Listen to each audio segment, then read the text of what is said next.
welcome back.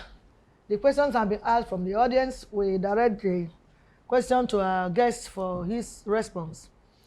Yeah, according to the question one, we said, beyond sexual attraction in courtship, what other activities do you advise those in relationship to focus on to have a happy marriage? Yes, there are so other things that we advise people to focus on.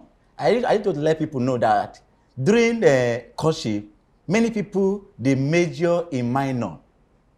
They major in minor. Why? Because during courtship, all they're after is how to eat shawarma, iPhone 13, how to take me out, Mr. Beast, all this and that, or sexual. That during relationship, this is not the time for that. It's a time for you to know your genotype, which is very important. It's a time for you to know the plan in which the person has for you. And it's a time for you, people, to discuss the number of children you may want to have. Some people like from my place, they like having more than 7 children, but they prefer dozen. But you must consider, okay, tell your partner, this is what I want to do, this is what I will do, this is what I will do. I'm either 2 or 3. Yeah. But some when they have 3 boys, they're looking for girl. They have 4 boys, they're looking for girl until they have 7. And that boy may not come. So you have to consider that, be it male or female. Let the number of child you want to bear, let it be either 3 or 2. In America, they don't give birth in America more than 4. Ask me that if I'll be there. They don't give birth in America more than 4. It's between 2, 3. 2, 3. 1 safe. Well, some people 1. That is it. Most of their presidents are 1. And also, let the person know what your income may be, so that he will not put his or her mind in a very big or large. Yes, because wealth is deceit. Definitely, wealth will see today, it can disappear tomorrow. So you must let the person know what you want to become in future, what you want your children to be. Your do's and don'ts. Your do's and don'ts. That is just it. Not going to bed sexual intercourse all the time. Sexual intercourse. When you are not even ready.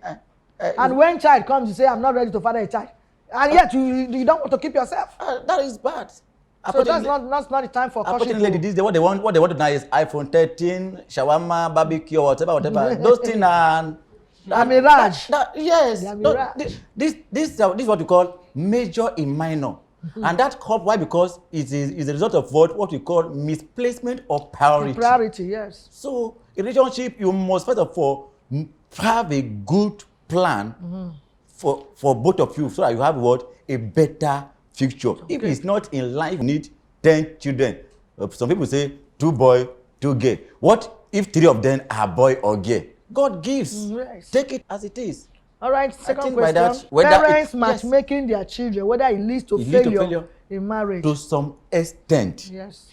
To some extent, it leads to failure, and to some extent, it's still good, because your parent, your mother or your father know what is good for you. Your mother cannot see bad thing and ask you to go for what is bad. To some parents, to some extent, is good, but to some extent, is bad. Why? Because there are some parents today, permit me to use the word, from a very poor background. Let me say, and they want their either son or daughter to marry the daughter of Dangote. And meanwhile, the love is not there. Meanwhile, that is not the will of God for both of them to come together. And the parent, because of one thing or the other, begin to force or try to... That is wrong motive. In wrong motive. Yeah, that's a wrong motive. So try to impose only finance, what only is money, not. Money. All money. That one is wrong.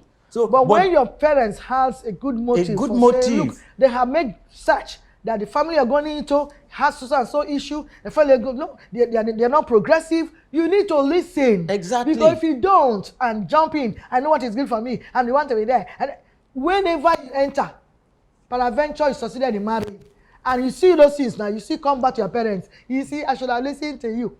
So you have to, it's 2 ways.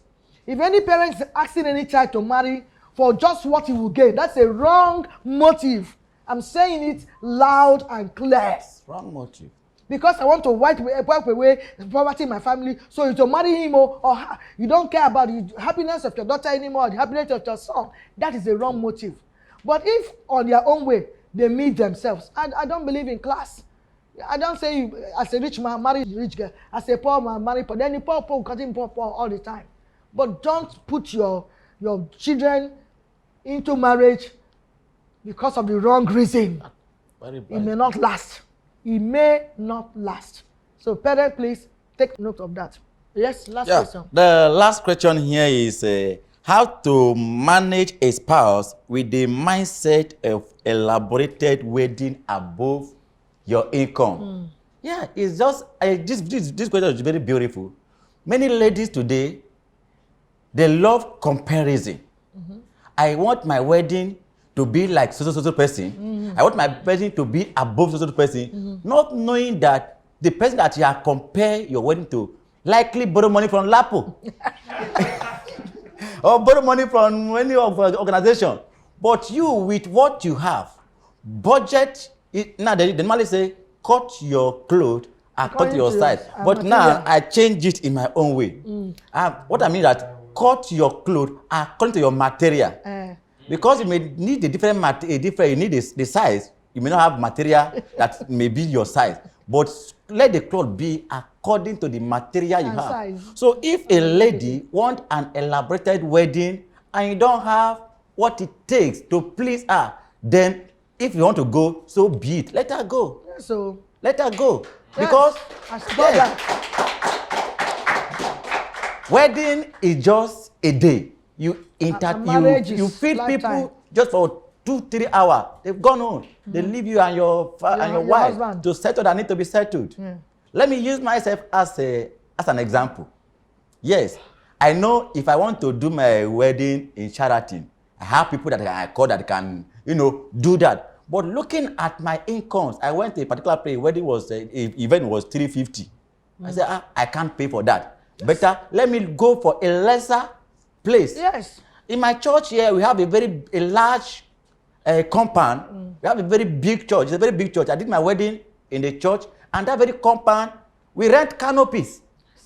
That is just it. Don't see, I can make a call to 1 or 2 people, or I know what to do to put the things on that. But I don't plan according to someone else's pocket. Barely. I plan according to my pocket.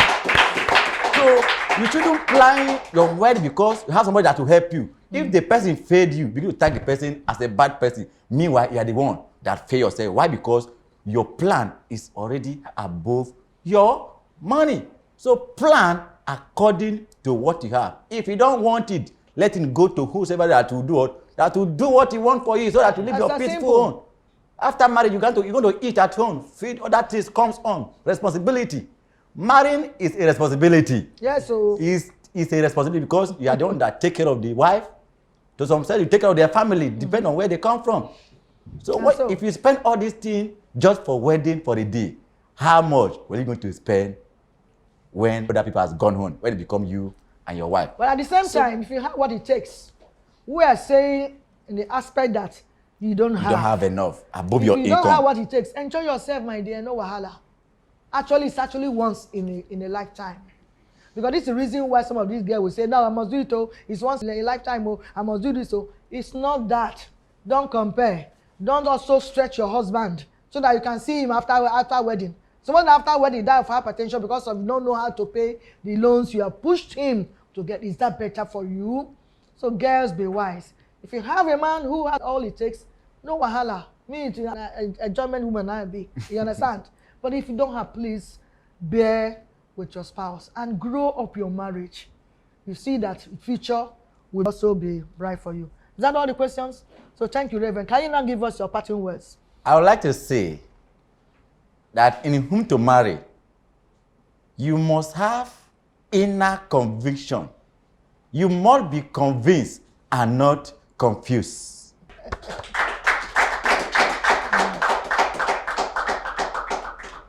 All right, thank you so much. That's how you concluded it, that you must be convinced and not confused for whom you want to marry. We have mentioned so many points here as the time permitted us that we believe that will be very, very useful to our listeners, our viewers, and even the audience here in making your choice. We're dealing with youths, so that's why it is very, very important that you take what we have just told you now into work and then leave the rest to God. Pray earnestly. Prayer is the key indeed. Whether you're a Muslim or you're a Christian, prayer is indeed for you to choose better person, the one God made for you, and it's possible.